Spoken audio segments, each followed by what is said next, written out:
Thank you, Madam President, and thanks to the two rapporteurs, Ms. Gambara and Ms. May, for excellent reports. The Internet has meant that the ability of people to communicate globally has increased dramatically. It has also created an increased opportunity for people and media around the world to make their voice heard among a wider public.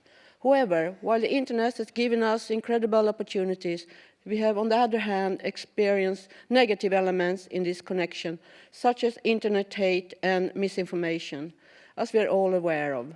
Internet hate has in recent years spread dramatically and became increasingly common. Sexism, hatred against women, racism and homophobia and transphobia has always existed. But today, the Internet has another forum where hatred can be expressed both publicly and globally. It is very easy to send anonymous threats via Internet. There are many who suffer and all may encounter Internet hate, but it's clear that women are particularly vulnerable.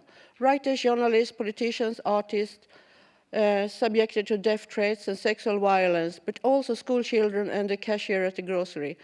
They have one thing in common: the vast majority are women. According to a Swedish study from the National Board for Youth, which was presented in March 2014, it appears that as many as half of the young people aged 16 to 25 years old has been the victim of Internet hate. In a third of the cases, these are hate crimes such as harassment due to color, sexual orientation, gender, identity, or faith. I agree with the report of Ms. May that online hate is not just a private matter, it is a problem for the society as a whole. Member States must work to improve international standards and strengthen both the content and the application of their national laws in this field. They must convince Internet intermediaries to work harder to prevent, remove online hate and ensure accountability.